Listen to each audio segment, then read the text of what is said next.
Om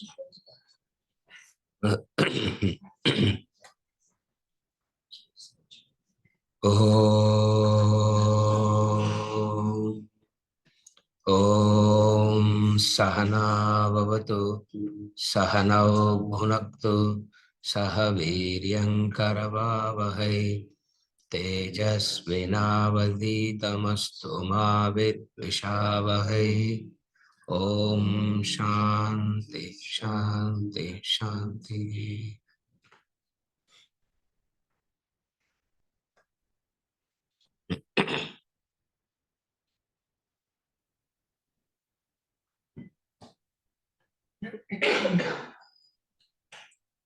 Arjuna uvacha evam satata yukta ye bhaktastvam paryupasate ye chapyaksharam avyaktam tesham ke yoga vittamaha.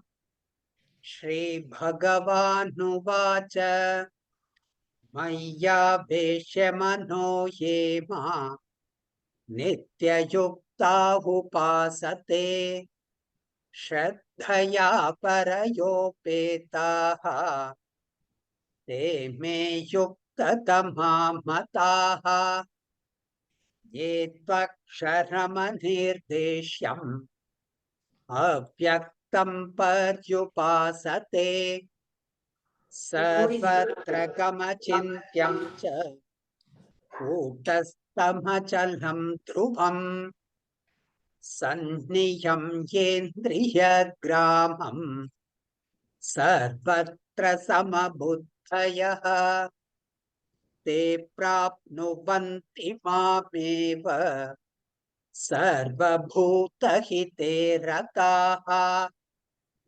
kleshodhikatarastesham avyaktasaktachetasam avyaktahi gatir dukkham dehavat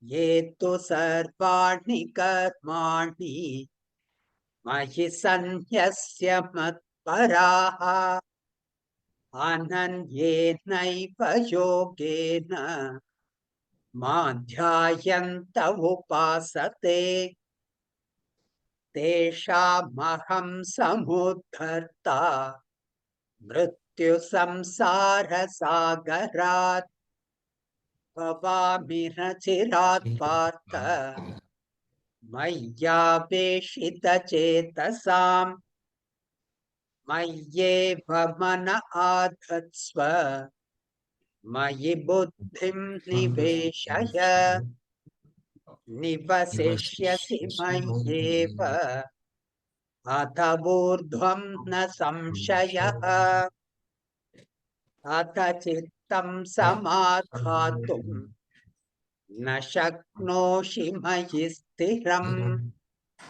Abhyasa yogena tataha Mamichhaptum dhananjaya Abhyasepya samartosi Madkarma paramo bhava Madarthamapi karmani Urvan siddhim avapsyasi.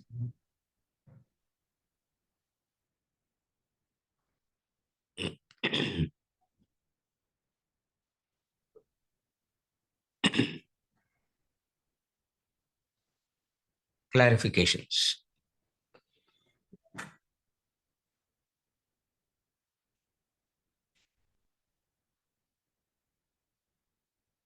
In the past class, a few weeks ago, I heard when you lead a dharmic life, you fulfill desires without disturbing harmony.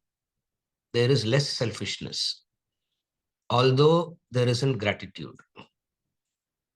Spiritual growth starts with gratitude. Gratitude expressed in action is called Karma Yoga. In Karma Yoga, we work towards eliminating our desires. From there, we progress to sannyasa and moksha. Then, In our last class, I heard dharma is seen as God. Following dharma is bhakti. Bhakti yoga and karma yoga are the same. Karma and bhakti are a strict adherence to dharma, the law. It's just that in chapter 12, Krishna gives us a few more tips. Correct. What is the clarification? Now the question is there. Correct. Is following dharma the same as karma yoga and bhakti yoga, or is it different? When we work for the elimination of desires dharmically, is it only when we are performing karma and bhakti yoga? Right. I heard in bhakti yoga, we can use words like shastra and sampradaya. We can't use these terms in karma yoga. Bhakti and karma are the same, aren't they? So why can't we use shastra, sampradaya and karma yoga? Once again, are karma and bhakti the same or different?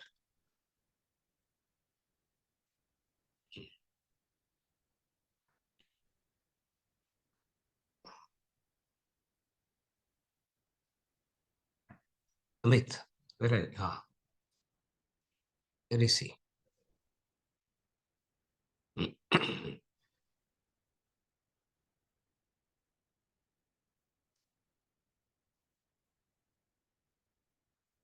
Action and attitude cannot be differentiated. Action and attitude always goes integrated. From that angle, karma and bhakti are always the same practice. This is the first principle. For understanding purposes, we talk about action separately, we talk about attitude separately. But then when we actually start doing it, both goes together. So karma and bhakti goes together.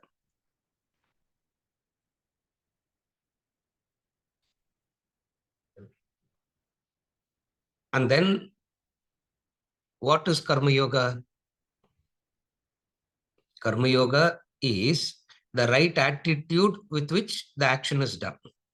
So when action is performed with the right attitude converts action into the right action. Therefore, now we work in the reverse way. Whenever we say right action, it is implied that there is right attitude behind it. So karma yoga necessarily will be bhakti hidden in it. So bhakti is the hidden part of karma yoga, or karma yoga is the manifestation of bhakti yoga, you can say. Karma yoga is nothing but the manifestation of bhakti yoga. In order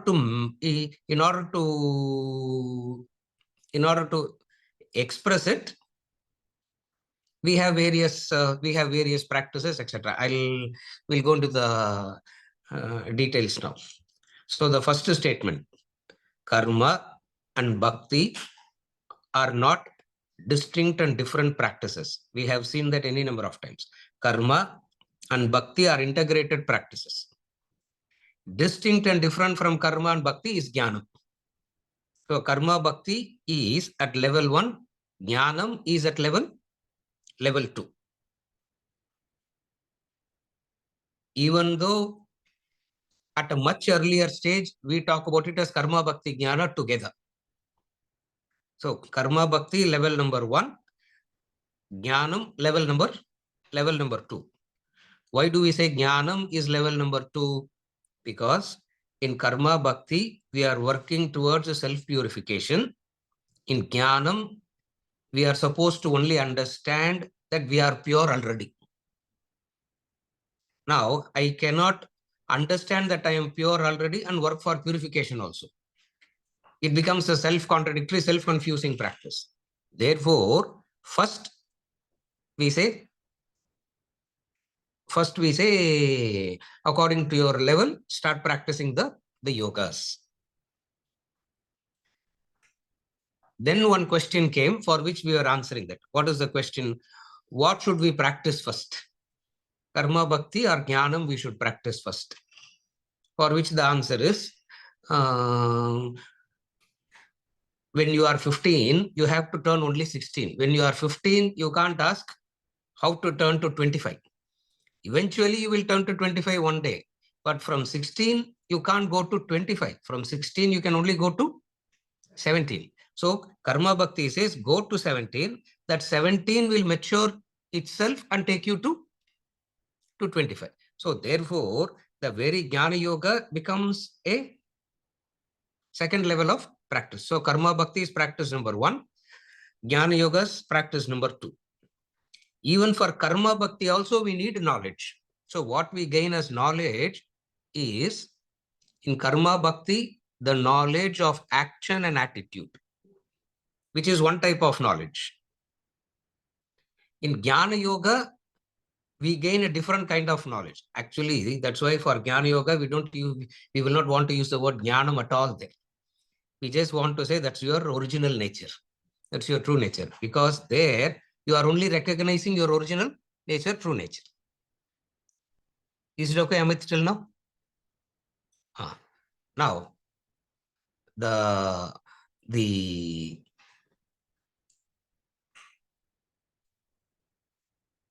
in the practice of right attitude, we need remembrance. We need to remember the divine. It's very important to remember the divine. If remembrance of the divine is natural, we don't need education on Karma Bhakti. Remembrance of the divine is not natural. Why remembrance of the divine is not natural? Because we train ourselves to live like ego. We train ourselves to live like ego. Not only we train ourselves to live like ego, we train everybody, others also to live like ego. Not only we train others also into ego, we train other species also into ego. Why? Because human being fundamentally exists as ego. If I am not remembering the divine, how do I exist? I exist as ego. Therefore, a knowledge has to come in to say you need a constant remembrance of the divine. And remembrance is possible through a set of actions. If you are told to do a set of actions repeatedly, those set of actions that you do repeatedly becomes an easy tool in the initial stages to remember. Once you have done it for a long period of time, you don't need to do it again and again and again, because it has become part of your personality now. So in the initial stages, to remember, we always need a set of practices. Those set of practices is what is called Bhakti Yoga, where we have a deity, we pray to the deity, we prostrate to the deity, we offer flowers, we offer fruit, we show the incense, all that we do, which we understand as nothing to do with divine, but still those practices are very, very important. Why those practices are very important? Because through actions alone, this is the law, Amit. That's why the practice of Bhakti Yoga is very important. Through actions alone, we can invoke our relationship. Through actions, we can invoke our relationship.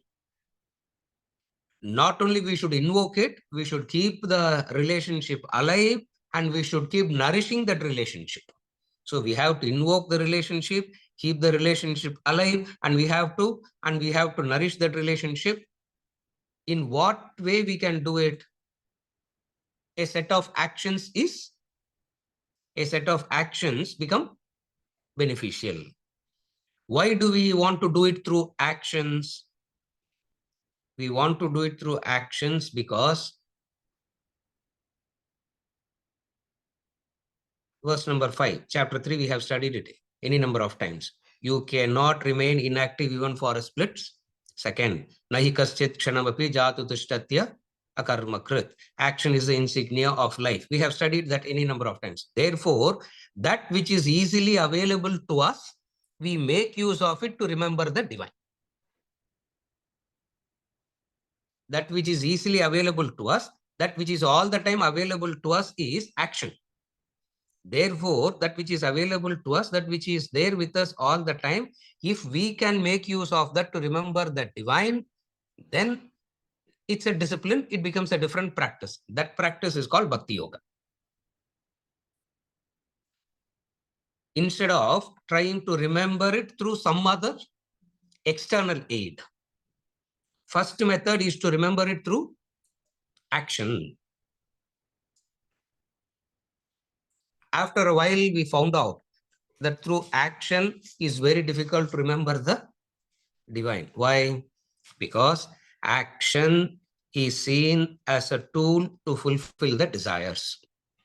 Action has become the tool to fulfill the desires. Since action is seen as a tool to fulfill the desires, very difficult to replace fulfilling desires from action to remembrance of the divine. Therefore, what they did beautifully, these masters of the past, they replaced it with a form, a deity, an image, an idol, anything you can call it. All this was brought in and said, before you start an action, pray to that. Before you start an action, remember that. Therefore, what happens? There is something that is there with you all the time that helps you to remember that. This is the basis of symbolism itself. So karma, so bhakti yoga becomes the very symbolism.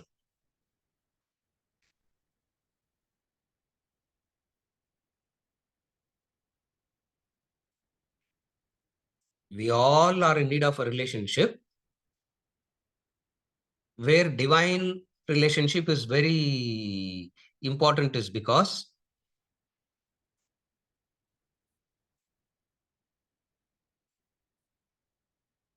we all need one trusting, reliable, lasting relationship. We all need relationships. Not only we need relationships, we need at least one reliable, trusting, lasting relationship. Why? Then there is a stability in my emotions. Supposing if I have a relationship and always there is an insecurity in that relationship, always there is a doubt about that relationship, it keeps the mind agitated, disturbed all the time. Therefore, what they did, we need relationship and we need trusting, reliable relationship. In order to have the trusting, reliable, lasting relationship,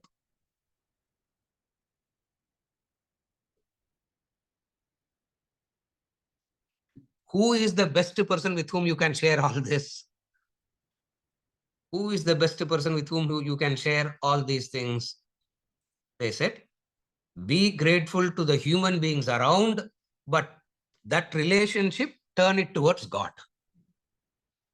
They didn't say don't trust any human being. They said be grateful to human beings around, have relationships with people around, but where should you place your trust and reliability?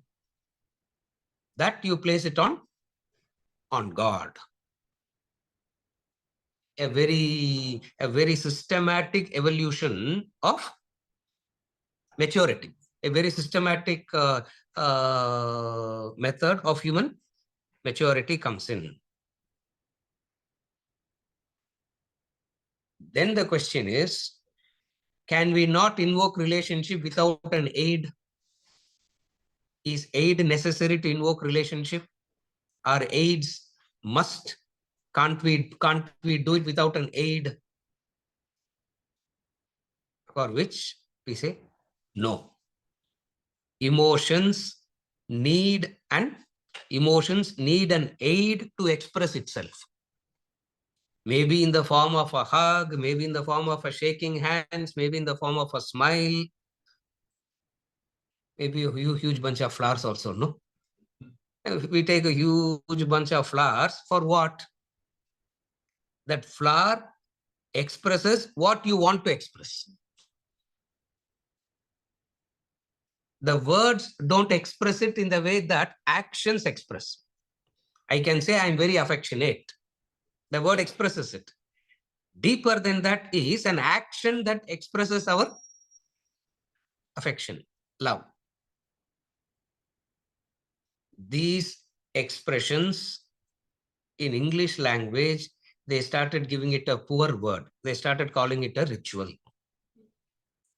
In Vedas, we say it's not a ritual, it's gratitude. We don't call it as a, the moment you use the word ritual, there is a mechanical thing to it. Because rituals by nature are repetitive, mechanical. But then in Vedanta, we say, no, it should not be called as a ritual. It should be called as a yoga. So what is called as a ritual in English, in Sanskrit, we call it as yoga. That yoga is called bhakti yoga. That becomes bhakti.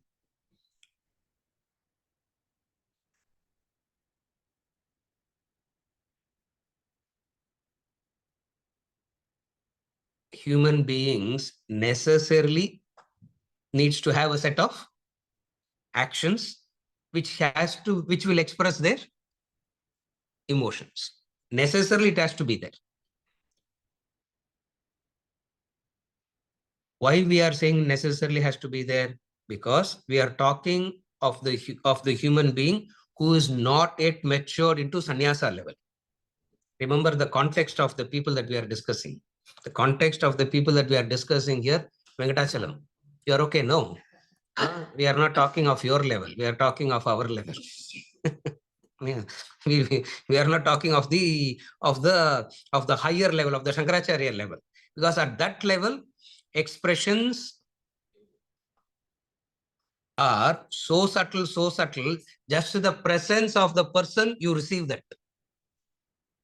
Even there is a transaction. Even there something is given. But just the person walking in itself is enough. That's where when you become more and more selfless, you don't need to do all these things. Just your mere presence is enough. Like if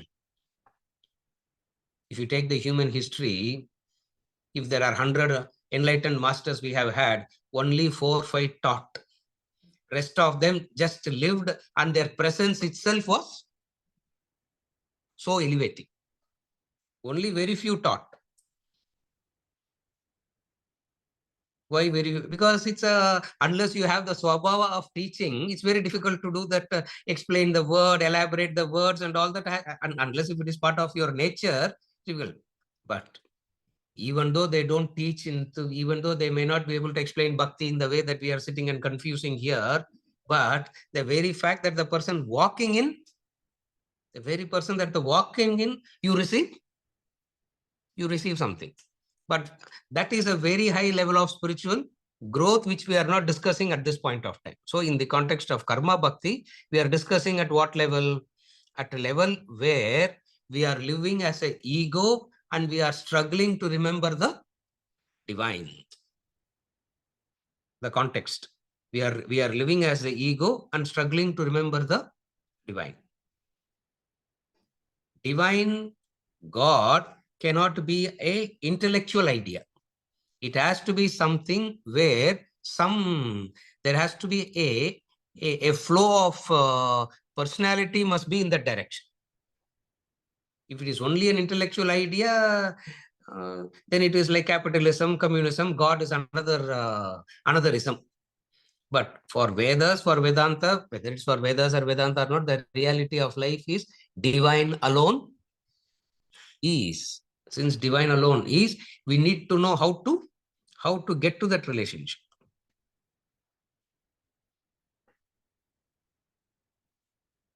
The Vedic science of ritual, which is called as Bhakti Yoga. In the English language, you can call it as a science of ritual.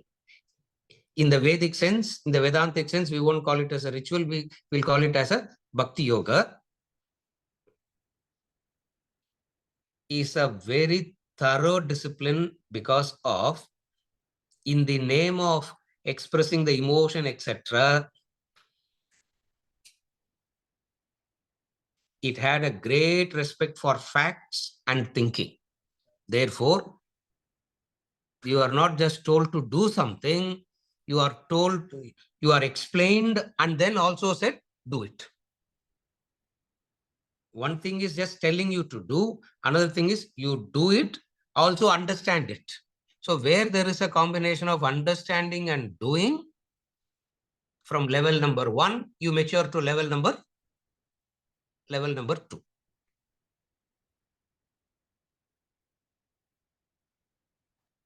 This is Bhakti Yoga. This is how we integrate karma, and this is how we integrate karma and bhakti together. What in the name of bhakti we call as God, in the language of karma yoga, we will call it as dharma. In the language of jnana yoga, we will call it as Brahman. That's where Amit is very irritated now. You cheated us, sir. All along you thought, this is different, this is different, this is different. And then we thought, okay, 3 new syllabus we are going to learn, and then all put together in one. What you call as Brahman in the language of Jnana Yoga is God, divine. In the language of Bhakti Yoga is Dharma in the language of Karma Yoga. Therefore, by default, a Bhakti Yogi will be a very dharmic person. That's what I said last week. Amit, are you able to understand the connection now? So, a person practicing Bhakti Yoga will be very, very dharmic by nature. Or a person practicing the right action by default will have a adoration and respect and wanting to have a lasting relationship with the divine. Therefore, karma, bhakti goes together. That is the first one. Now, the second thing that Amit is asking is, in relation to God and Dharma. In relation to God and Dharma, are they separate or are they synonymous? Again, they are synonymous, they are not separate. Dharma and God are not separate, they are synonymous. When you are emotional, the word dharma will not be so motivating. The word God will be motivating. When you are in the mode of action, when you are really in the active mode, the word dharma will be motivating. Now, when you are sitting and contemplating, supposing, because we have to do all that, supposing when you are sitting and contemplating, what word will motivate you more? What word will inspire you more?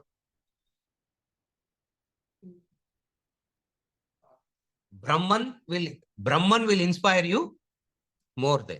Brahman will inspire you, because in karma and bhakti, you are using a different language. In jnanam, you are using a different language. In karma bhakti, you are saying, I am the bulb enlivened by electricity. That's the language you use in karma bhakti. In jnanam, you reverse it. What are you supposed to say in jnanam? I am the electricity enlivening all the bulbs. Therefore, straight away jnanam brings about a universality. I am the electricity enlivening this bulb and this bulb and this bulb and this bulb. Okay, if I am the electricity enlivening all the bulbs, what are you? What are you? What are you? What are you? What is everything? Same factor, because it is not only unique. It's not that I am only the enlivening factor and rest are all bulbs. The only difference is I am able to say I am the enlivening factor, rest are not able to say. Whether they are able to say or not, the truth still is the enlivening factor alone is the real. Therefore, it takes to that height of liberation, enlightenment. In order to do all that, a unique lifestyle is necessary. What is that lifestyle that is necessary to bring that maturity? That karma yoga lifestyle. And what is karma yoga lifestyle? That also we have seen any number of times. What is Karma Yoga lifestyle? Fulfilling the desires, not aiming for transcending the desires. Fulfilling the desires by which I try to ensure that the proportion of contribution and consumption, the proportion of contribution versus consumption. Everything in nature consumes, but their effective contribution is more. Again, everything in nature consumes, but their contribution is more. A tree has to stand in the sun its entire life, isn't it? The tree will stand in the sun only its entire life, but it can give shade to the rest. Therefore, it is taking the sunlight, it is consuming the sunlight, but it is contributing shade to a lot. Therefore, the consumption of sunlight versus the shade that it gives. There we say, wow, the tree is living the life of Dharma. The tree is living the life of Dharma. So we say everything in creation is living that life of Dharma. Human being also must do this, live this life. So what is the lifestyle? First thing, the proportion of consumption and contribution. In order to bring about this this elaboration of consumption and contribution,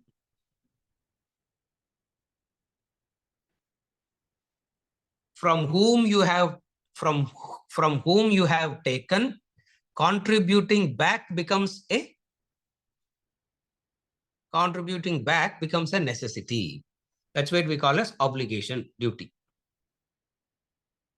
Again, if I have received from somebody, it becomes my duty to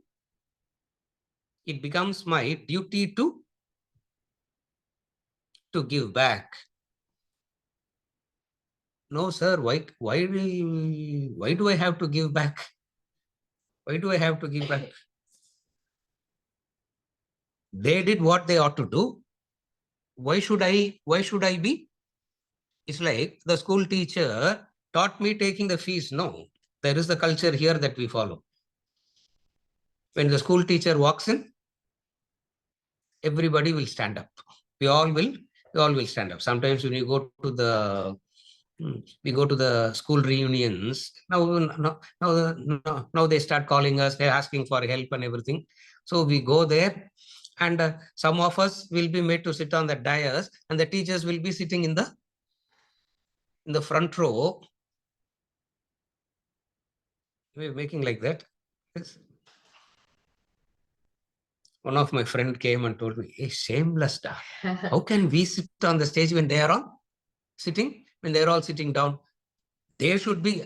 Under all circumstances, they should be sitting here, and we can stand and talk and go and sit there. Make them come and sit on make them come on the stage forever. But obviously, we all paid our fees. We all did what we have to do. And some of them have become much, much bigger than what those teachers are. And still, we say there has to be this gratitude. Why? Gratitude changes the quality of the inner being. So to associate with the divine, gratitude becomes such an important factor, because gratitude changes the quality of the inner being. And what is gratitude?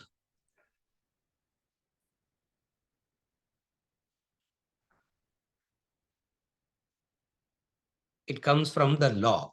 Gratitude is not a sentiment. Gratitude is not an emotion. That sentiment, the emotion, comes from an understanding of the law of life. What is the law of life?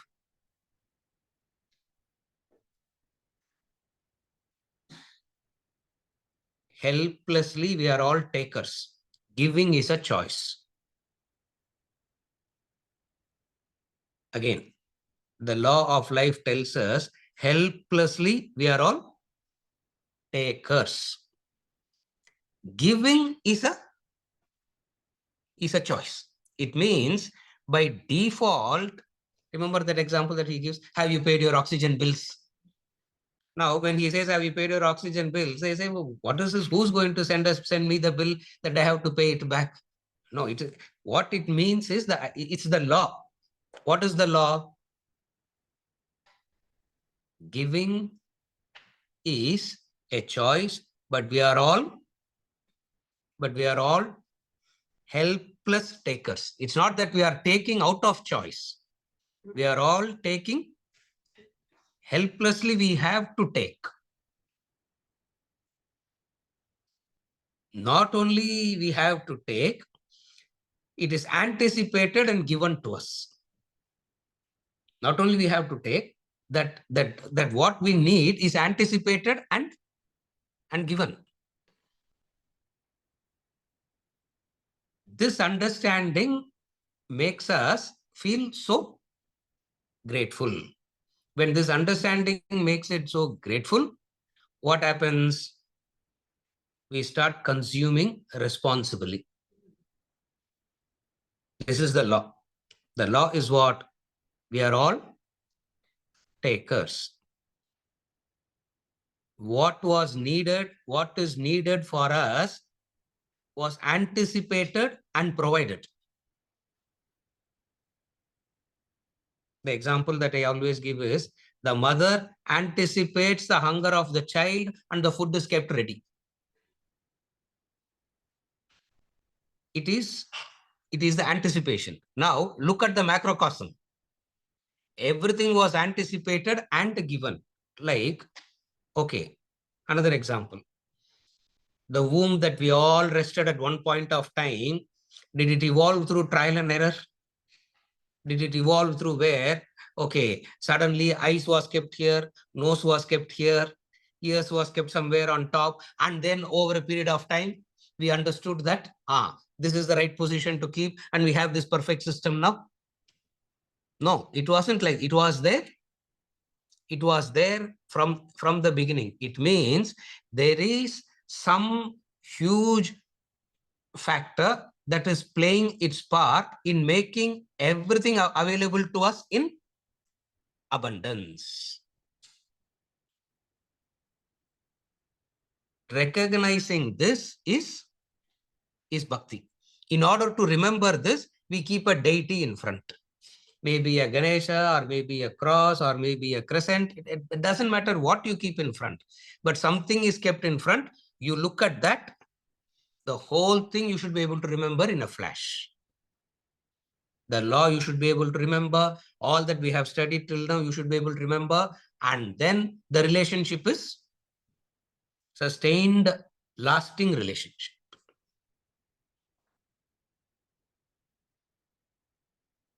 This important factor is Bhakti Yoga.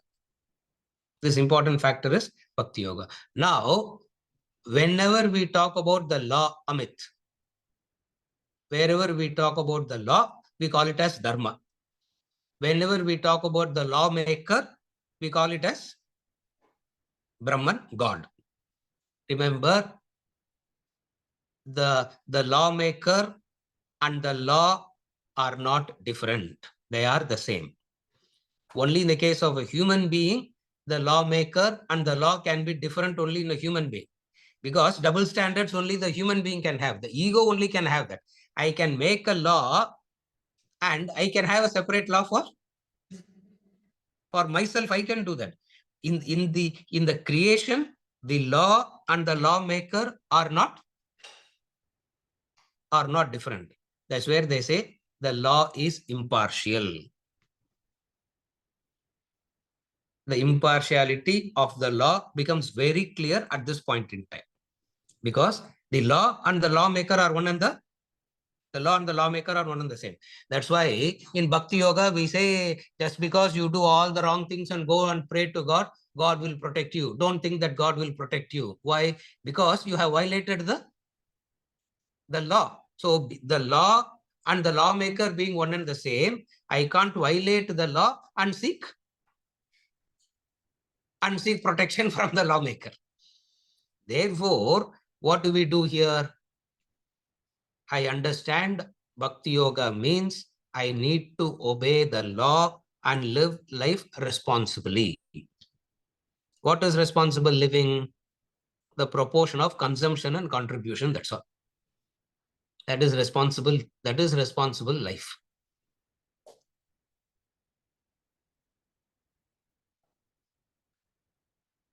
Contrastingly, we take it to the other extreme and we say, imagine a person saying, I don't have anything at all in life, sir. Nothing I have. I can't do anything unless I have this. I can't do what I need to do. For which we come and say, this thought itself is an act of ingratitude. This thought itself is an act of ingratitude.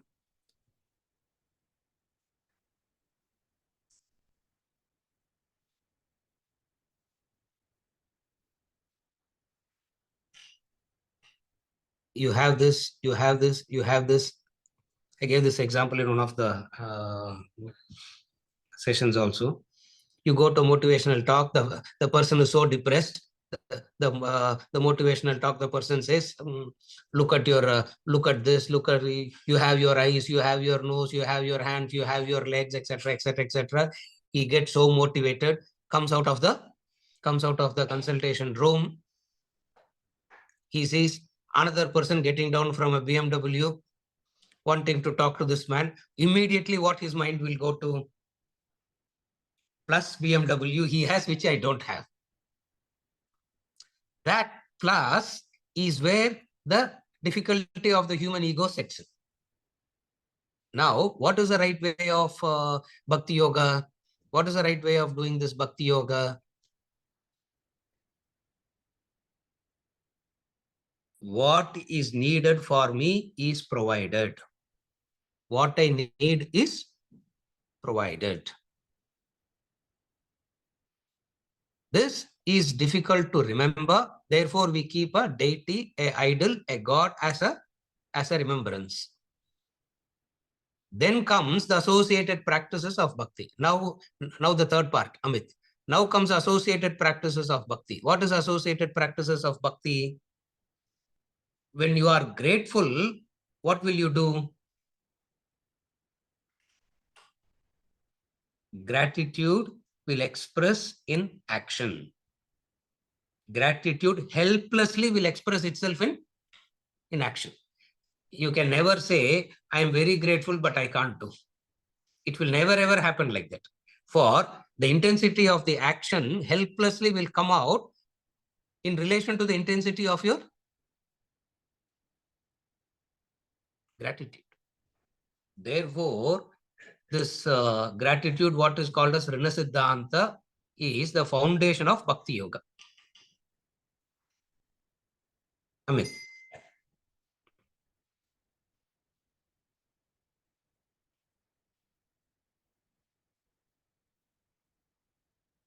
Different terminologies we use for different terminologies we use, and we don't be very strict about the terminologies that we use in Vedas. Same word we use in different context, different meanings. Same word. For example, what is Karma Yoga called in chapter 2?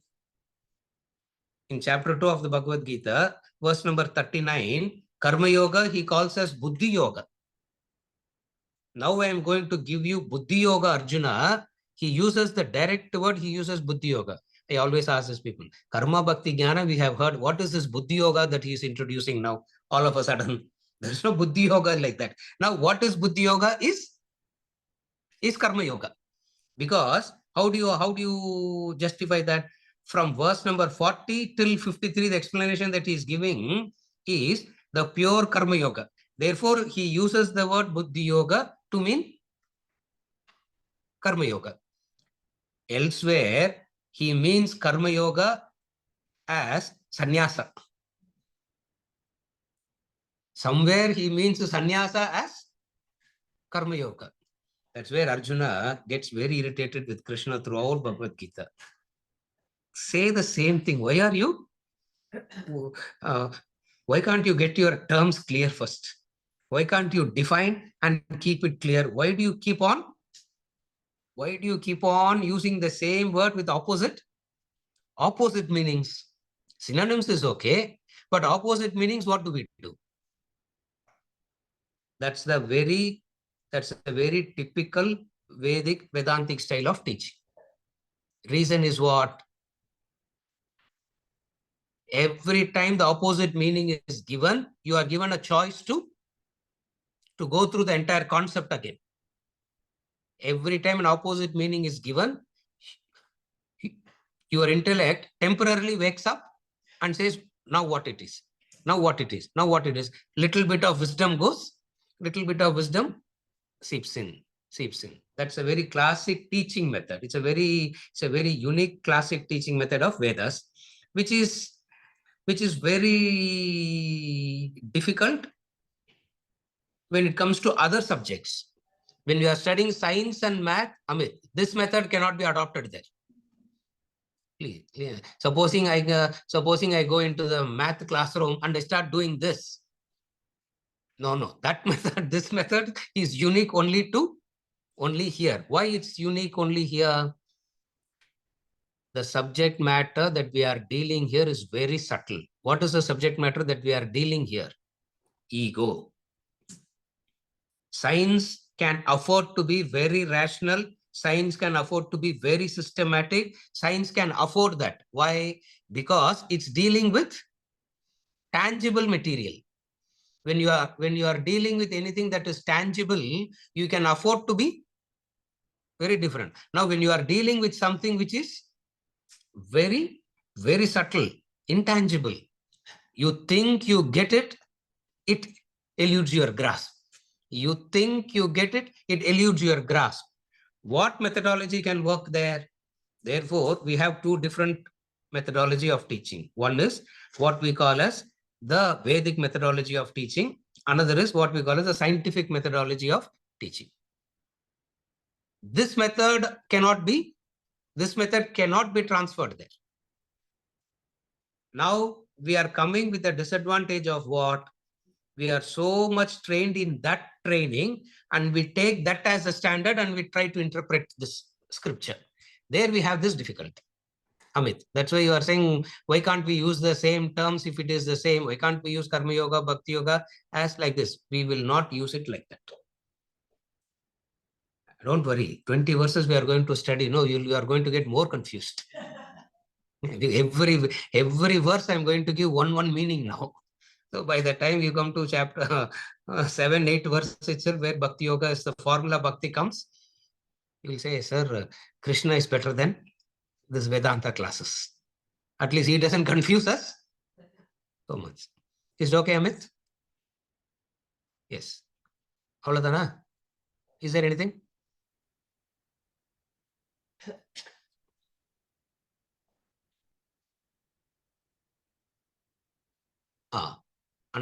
Another clarification.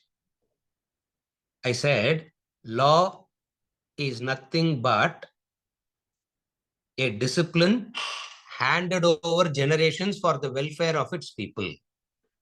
Law is nothing but a discipline that's handed over generations for the welfare of the people. That which is handed over generations becomes a tradition. So tradition is nothing but a discipline handed over by the previous one. Is a statement I made. I keep making this thing. That becomes a law. Now the question is this. There are many cultures and traditions, and they all have their own set of laws. For example, the commandments from the Old Testament, Dharmashastra, etc. Are these law based on different traditions, subjective in that case? How do we decide what law to follow? Amit. Same from Amit, or I don't know who's asking this, doesn't matter.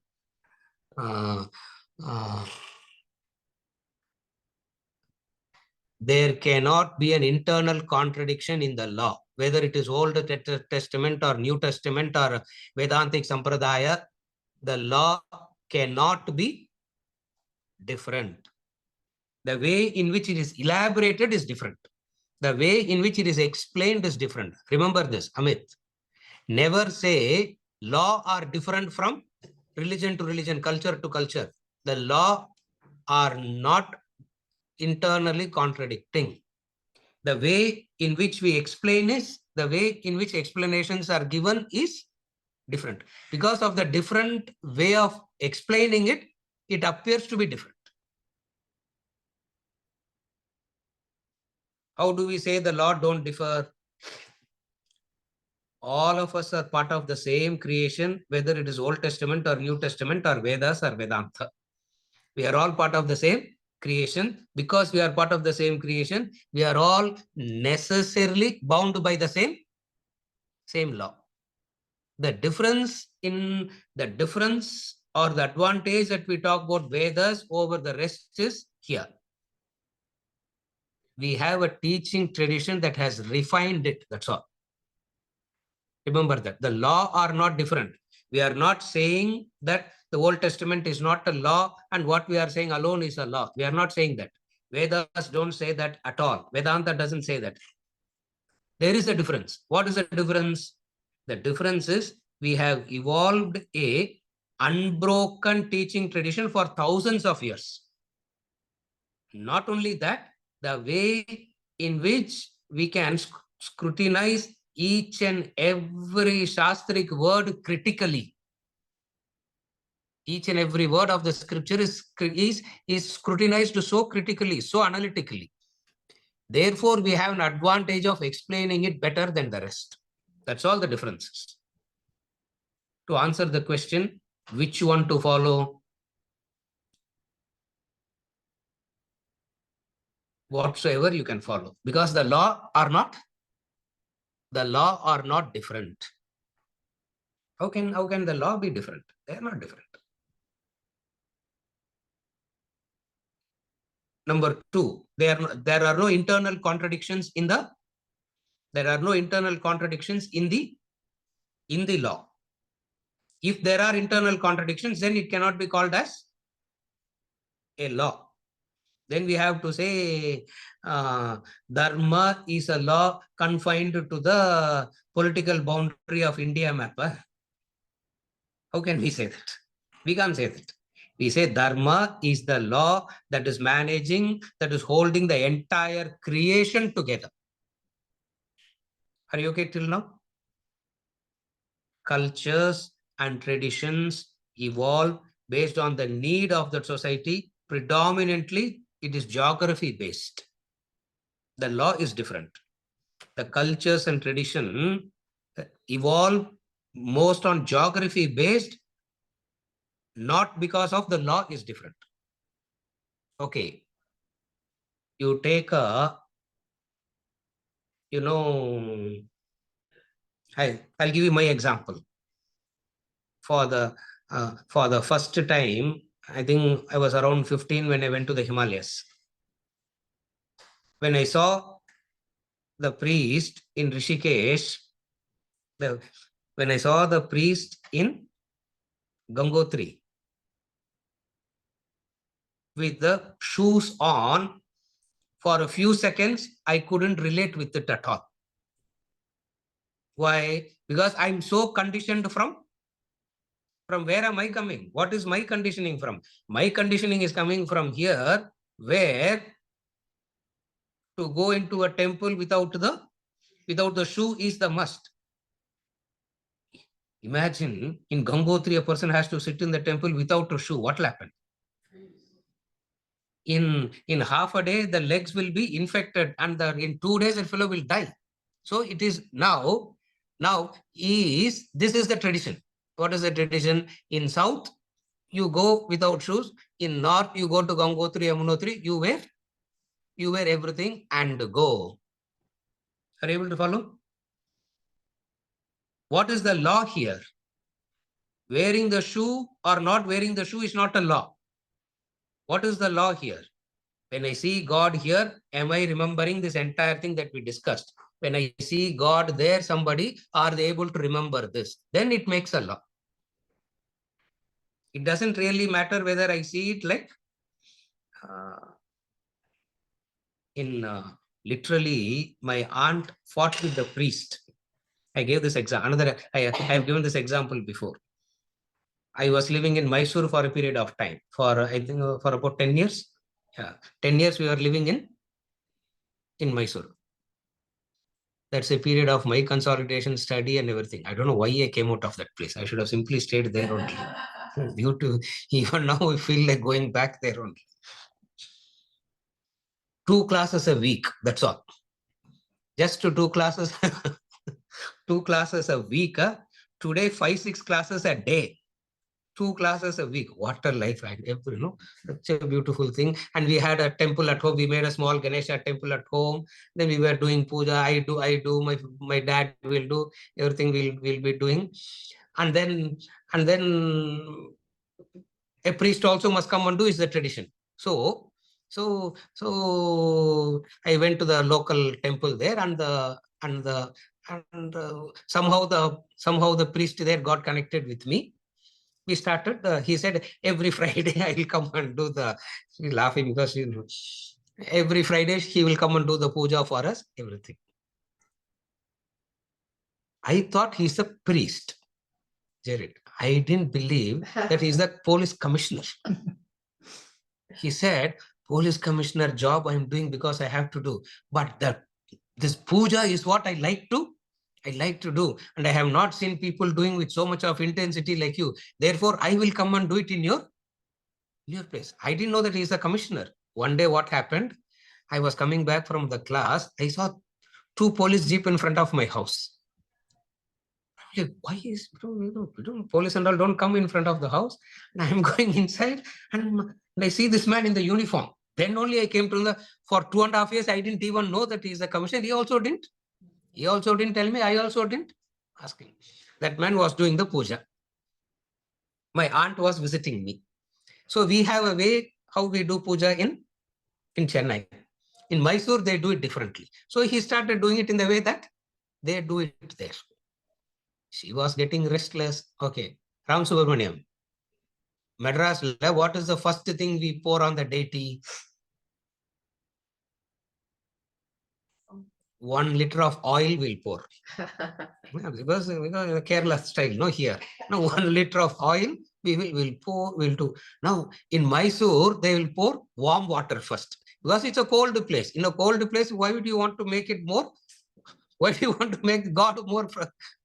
So at the end of the 45-minute puja, she called me aside and said, we are all going to go to Naraka. Hell, we are all going to. Why? Because he changed the entire rules of bhakti is changed. I told aunt, I told Mohan, I told my auntie, Chummarungo, our police commissioner, I said, just keep quiet. He's a commissioner of police. She ran inside the house. She never came out. Now, what is the law now, Amit? Are you able to follow? It's not a law. Now, certain things that we practice are more geography in nature. It has got nothing to do with the law. But out of ignorance, we started giving it a status of the law. There is no contradictions in the law. Geography differs. Certain practices will differ, again, which is part of the same law. That's why in Vedanta, we say we don't have a problem accepting everything. In Vedanta, we don't have a problem accepting everything because when geography differs, practices also must necessarily differ. Food differs according to the geography. No, food differs according to the geography. The way we clothe ourselves differs according to the geography. Obviously, everything will differ. Are you able to follow, Amit? Therefore, there is no difference between the law and the tradition. What we call as tradition in Vedanta is a discipline handed over for the benefit of the next generation. The previous generation followed something which was helpful to them in reducing their ego. They brought it as a discipline to the next generation, next generation, next generation. In most of the cultures, what happens is the knowledge will not be passed on simultaneously. The advantage of Vedanta or Vedas that we have is, as we pass on the tradition, we pass on the knowledge also behind it simultaneously. So the practices is taught and the knowledge is also taught. Therefore, what happens in this culture here, we really don't rebel against the practice at all here. Why? Because of the knowledge backing it, we don't rebel against the practice. The knowledge is not backing it, it looks so superficial. Suppose if the knowledge is not backing it, which way of worshipping deity is correct? Is the commissioner way of worshipping deity is correct or my aunt is correct? It may, then that is the absurdity of the whole bhakti. We should not say absurdity of the bhakti, Narayana, we should not say that. It is absurdity of ignorance. Are you okay? It's very, very important to understand these things in Bhakti Yoga. Why here we don't rebel against the tradition so much is because of, it's not just that tradition is given, simultaneously the knowledge is also given. Now, when the knowledge is given, you understand the value of the practice. Naturally, what we will think is such a beautiful practice, so meaningful a practice, handed over generations, simply pass it on to the next generation. Thus the parampara is, that's how the Guru Sishya lineage is maintained here. If knowledge is not passed on simultaneously, if knowledge is not given along with this, then we have a problem. That's why we have this culture of knowledge and this together. When we see Ganesha here, we don't look at Ganesha like, we don't look at Ganesha like, what is this creature here sitting? Human body, elephant head, sitting on the mouse. If that man sits on the mouse, mouse will be crushed. And that is his vehicle. Now, because of the knowledge that is given simultaneously, we look at it, we pray to it. We see, why do you want to unnecessarily confuse by changing all that? There is an unbroken tradition that is helped to generations. Continue the same. Law does not contradict, practices differ. To summarize the entire answer, Amit, hunger is the law, food is the solution. According to the geography, we will eat food. Hunger is the law. Food is the solution. It will differ according to the geography. Are you able to follow? Supposing if I say idli and pongal alone is the solution for hunger. That is not a law. Are you able to follow? I can't say idli alone is a, nor can I say, I don't know. I'm not able to remember any other food item because I'm so stuck this idli and the pongal only.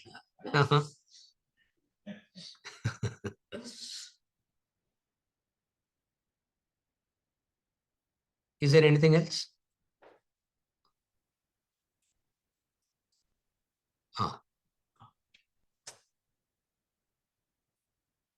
Could we realize moksha through bhakti and karma without jnanam? I heard jnana yoga is different from bhakti and karma yoga. To get to the stage of jnana yoga, we need to purify ourselves with karma and bhakti. Could we realize moksha through bhakti and karma without jnanam? Answer. Karma, bhakti, Jnanam has got nothing to do with moksha. You don't get moksha through karma bhakti jnanam. Karma bhakti jnanam also, karma bhakti jnanam becomes the pole vault.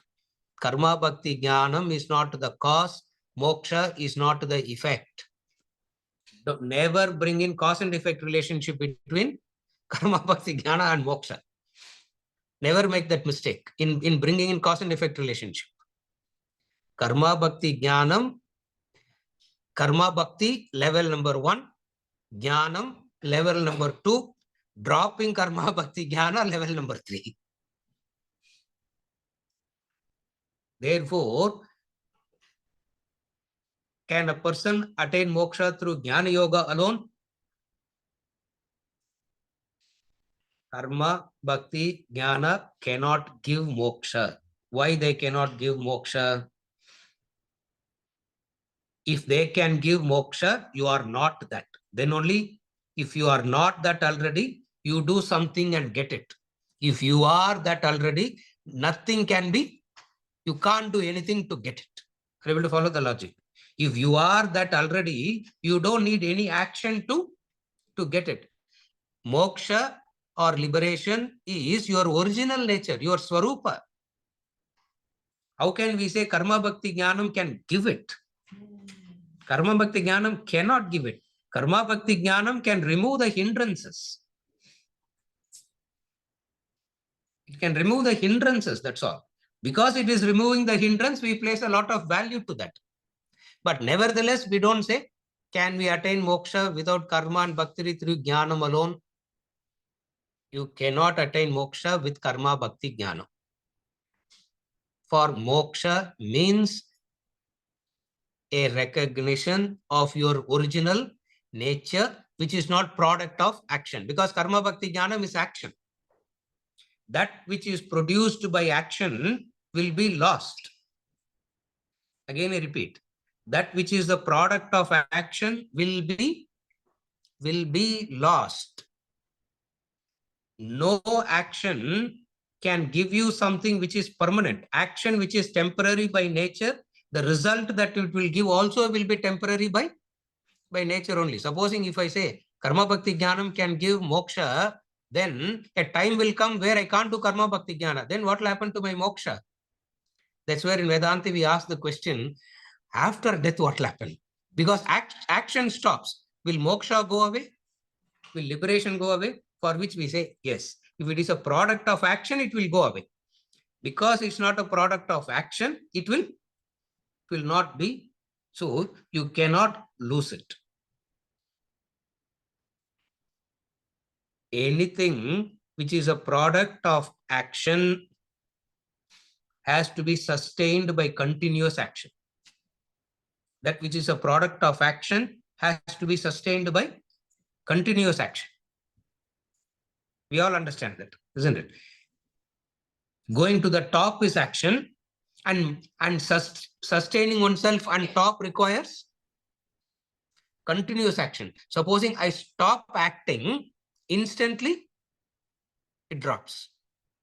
If moksha is like that, then what will happen? Follow. Therefore, that which is a product of action will be lost if the action stops. That which is a product of action has to be sustained by continuous action.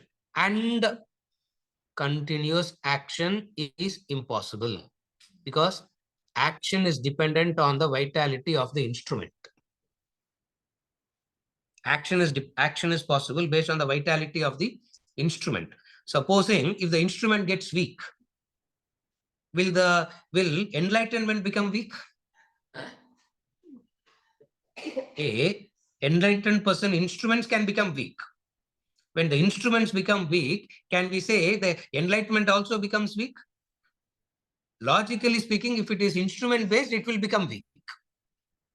But then Vedanta comes and says it is not instrument dependent, therefore it is Sanatana, ever present. Therefore, can you attain moksha without karma and bhakti only through jnanam? It is not possible. Moksha and karma bhakti jnanam don't correlate. Are you okay till now?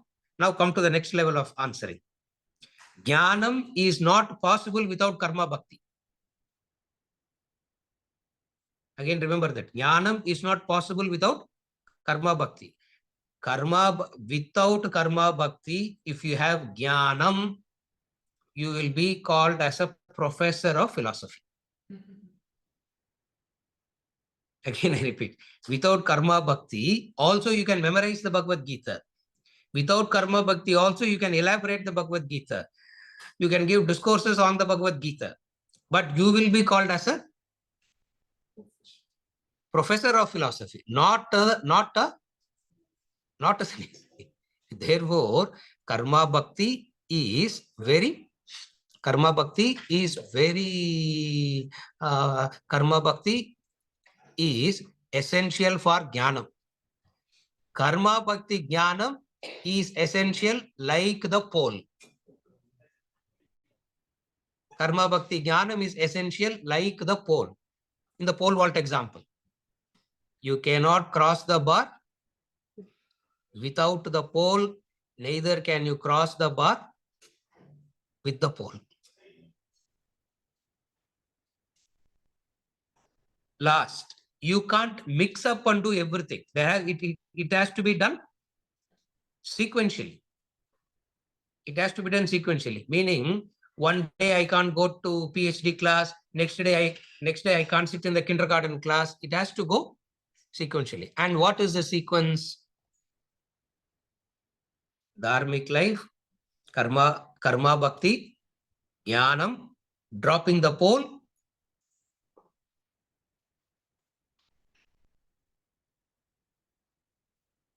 recognizing your true nature. What is the indication that you have recognized? What is the indication of moksha?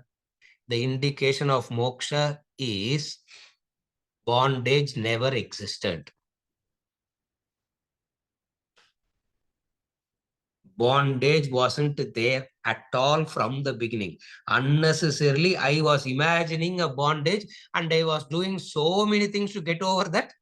So imaginary bondage, imaginary karma bhakti. So what does moksha means? A person of liberation will never say, I attained moksha. They always say, I was that always. That's where the Sanskrit Mahavakya, Aham Brahma Asmi. What we call as Aham Brahma Asmi. Aham Brahma Asmi means, I think grammatically present continuous. I was Brahman always. In the past, I was Brahman. In the present, I am Brahman. In the future also, I'll continue to be Brahman. That is moksha, liberation. Are you able to follow? Therefore, the indication of moksha is you will not say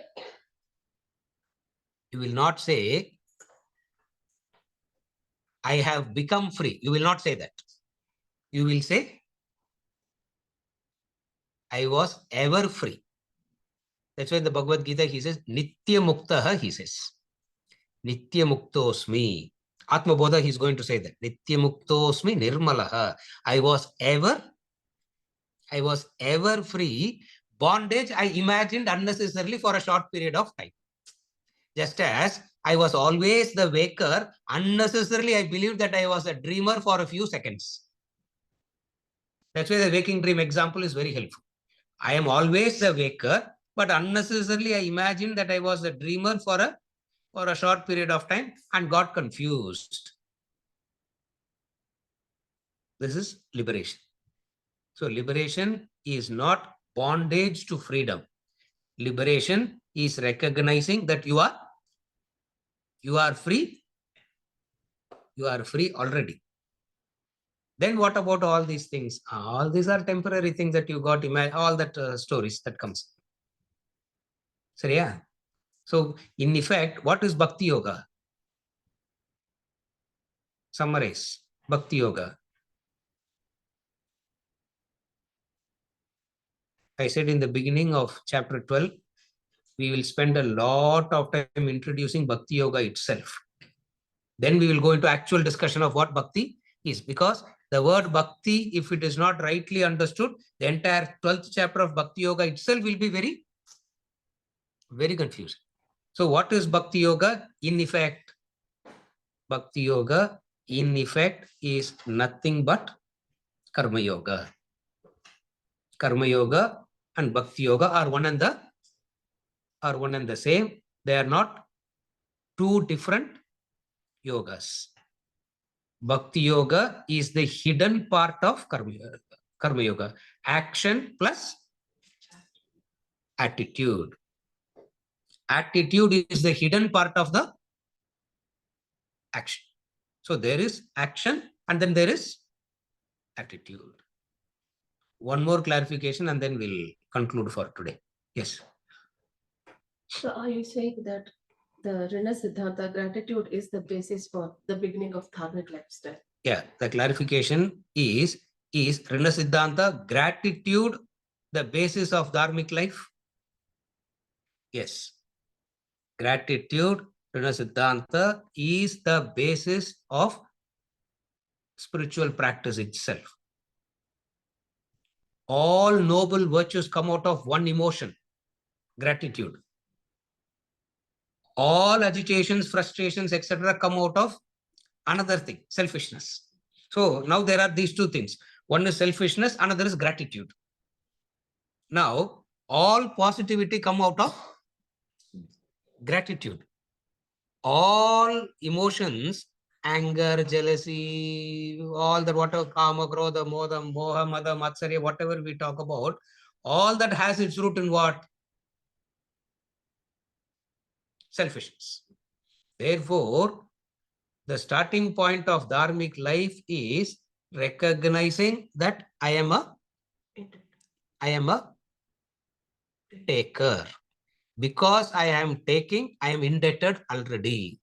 That's why Rina Siddhanta means you are indebted at birth itself. The technical name is Rina Siddhanta.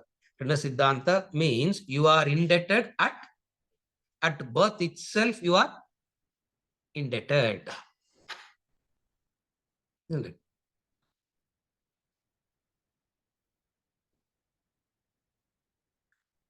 As I was about to come out of the womb, the food was getting ready, no? It's not that I came out of the womb, I started crying in hunger, and then my mother decided to feed me, and then milk came. Did it happen like that? It was as one thing was preparing, so much of support system was preparing itself simultaneously everywhere around. That awareness is called Rina Siddhanta. That awareness is Rina Siddhanta, and this Rina Siddhanta brings about this gratitude, and this gratitude is a foundation principle of dharmic life. How do we say that? The moment you understand that you have been receiving, you are in debtor, you will feel so ashamed to ask for anything. You will feel so ashamed to say, I don't have it, sir. You will always feel what? A sense of fullness you will always feel. A sense of abundance you will always feel. A sense of security you always feel. When you thus have this internal state of mind, what will be the quality of your action? Whatsoever you do will be so deep, so penetrative. Consequence of it is beneficial. It will be beneficial by default. Therefore, if you work backwards, what is the starting point? The starting point is the remembrance that we are indebted at birth itself. The English word indebtedness doesn't do justice to the Sanskrit word rina. Rina. RNA you can put. R.NA you can put. Rina Siddhanta. Rina means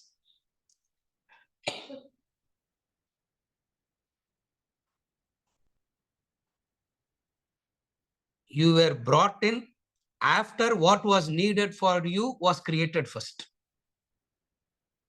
It's not that you came first and then everything was added to you. All that was needed was already there, and then you were brought in. You feel so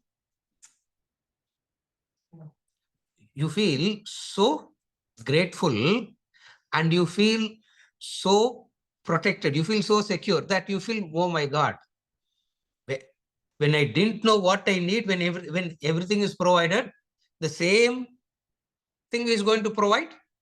Now also, all that I need to do is what? Why should I worry? Why should I be anxious? Why should I cry? Why should I moan? All that I need to do is what?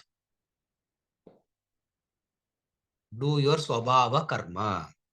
All that I need to do is what? Do your swabhava karma. What is doing your swabhava karma? Carpenter?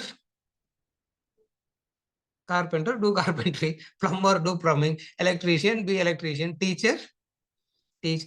Thus, everybody does the swabhava karma. Parasparam bhavayantaha. Verse number 10 and 11, chapter 3. Thus, parasparam means thus supporting each other.